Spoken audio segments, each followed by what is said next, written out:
Good morning friends, I welcome you all to my channel. So अभी हम देख रहे हैं एनसीईआरटी क्लास 6 साइंस चैप्टर 1, 2 और 3 ऑलरेडी अपलोडेड है। अभी हम देखेंगे चैप्टर 4 जिसका नाम है सॉर्टिंग मटेरियल्स इनटू ग्रुप्स। तो चलिए शुरुआत करते हैं। तो इस चैप्टर का नाम है सॉर्टिंग मटेरियल्स इनटू ग्रुप। तो देखिए इसमें है क्या कि जो आपका मटेरियल्स है, जो हमारा इन्वायरमेंट है, जो जहाँ हम रहते हैं ना आसपास में, तो आप बहुत सारा मटेरियल्स को देखते हो, कोई सॉलिड कोई लिक्विड, है ना। तो बहुत सारा मटेरियल्स को आप देखते होंगे, जैसे स्कूल में आप टेबल देख रहे हैं, चेयर देख रहे हैं, तो ये सारा चीज़ देख रहे हैं। तो उसको हम किस बेसिस पे अलग करेंगे, तो हम उसको उसके शेप के बेसिस पे पहले हम अलग करते हैं। तो चलिए शेप पे आप देखिए कि टेबल क्या होगा, एक रेक्टेंगुलर शेप होगा।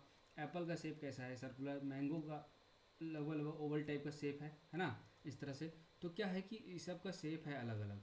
तो मटेरियल को हम सॉर्ट कर रहे हैं दो बेसिस पे, एक तो शेप और एक मटेरियल। तो शेप पे आप देख लिए, जो शेप क्या होता है, उसका डिज़ाइन कैसा वो बना है, उसका स्ट्रक्चर कैसा है, सर्कुलर है, रेक्टेंगुलर है, या किस शेप का है। जो दूसरा बात है मेरा यहाँ पे, वो है मटेरियल। अब किस चीज़ से बना हुआ है, जैसे पाइप देखिए आप, प्लास्टिक से बना होता है। बकेट आजकल आपको दोनों मिल जाएगा, स्टील भी मिल जाएगा और प्लास्टिक भी मिल जाएगा। फिर टॉयज़ जो है वो प्लास्टिक से भी बना होता है और मेटल से भी बना होता है। तो बेसिकली जो मटेरियल होता है, मटेरियल को हम ब्रॉडली अगर क्लासीफाई करेंगे तो क्या करेंगे, मेटल होगा या फिर नॉन मेटल होगा। तो ये खैर ऊपर की बात है ना, थोड़ा सा सीनियर क्लास की बात है। नॉन मेटल हो गया या फिर मेटलॉइड हो गया। तो वो वहाँ पे हम जब पहुँचेंगे तो वहाँ पे हम इसको इलेबोरेटली डिस्कस करेंगे। अभी मेनली हम यहाँ पे देख रहे थे मटेरियल, है ना। जो जैसे कि आपको पाइप हो गया, बकेट हो गया, तो ये सारा क्या चीज़ है, ये अलग अलग चीज़ से बना हुआ है। जैसे अब टेबल हो गया तो वुड से बना हुआ है ना। अब आगे चलते हैं, तो इसमें देखिए कुछ प्रॉपर्टीज़ ऑफ मटेरियल। अब मटेरियल्स का कुछ प्रॉपर्टीज़ होता है। अब अपीयरेंस, दिखने में कैसा, लस्टर, यानी कि लस्टरस वो मटेरियल होता है जो वो आपका जितना भी मेटल्स है वो लस्टरस इन नेचर होता है, मीन शाइनिंग इन नेचर। जैसे कि आप देखे होंगे सिल्वर देखे होंगे, है ना, तो कैसा शाइनिंग इन नेचर होता है। गोल्ड देखे होंगे तो कैसा शाइनिंग, चमकीला होता है ये सारा। हार्डनेस, स्मूथ या रफ, है ना। हार्डनेस होता है, या तो स्मूथ होगा या तो सॉफ्ट होगा, सॉल्यूबल होगा या तो इनसॉल्यूबल होगा। तो ये सारा क्या हो गया, इसका प्रॉपर्टीज़ हो गया मटेरियल का ना। अब सॉलिबिलिटी पे आप देखिए कुछ कॉमन एग्जांपल यहाँ पे दिया हुआ है, उसको हम चेक करते हैं। विनेगर जो है, अगर इसको हम वाटर में मिक्स करेंगे, some common liquids in water, तो क्या होगा, ये मिक्स हो जाएगा अच्छे से।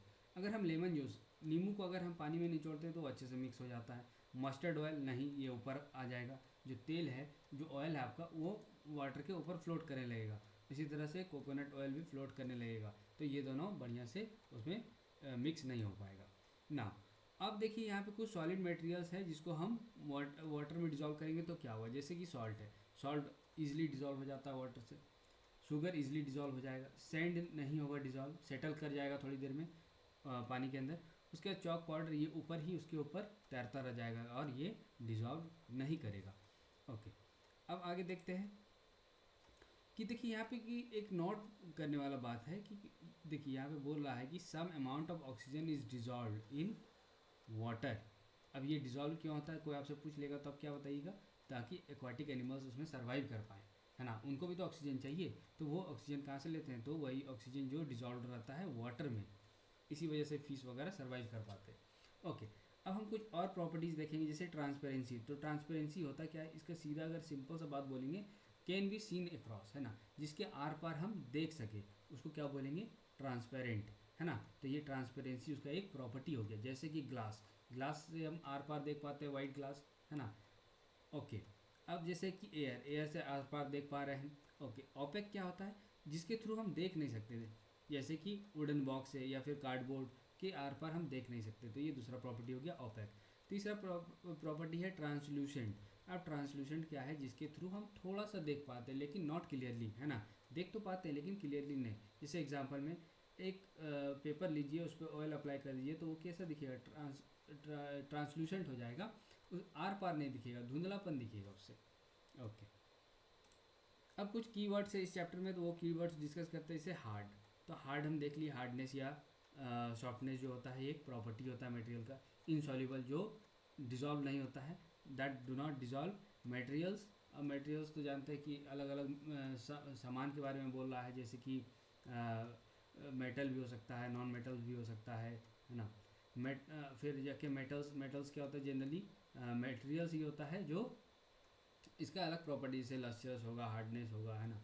ओपेक हम डिस्कस कर चुके हैं, रफ डिस्कस कर चुके हैं, सॉल्यूबल जो वाटर में इजीली सॉल्यूबल हो, है ना, या फिर किसी भी चीज़ में कोई भी चीज़ अगर घुल जाता है तो उसको हम बोलेंगे सॉल्यूबल है वो। ट्रांसल्यूसेंट हम डिस्कस कर चुके हैं और ट्रांसपेरेंट भी डिस्कस कर चुके हैं। तो बेसिकली इस चैप्टर में उतना कुछ खास था ही नहीं, है ना। मटेरियल्स था, उसके बेसिस पे उसको हम क्लासीफाई किए, है ना। Okay, thank you for watching my video, do like and subscribe.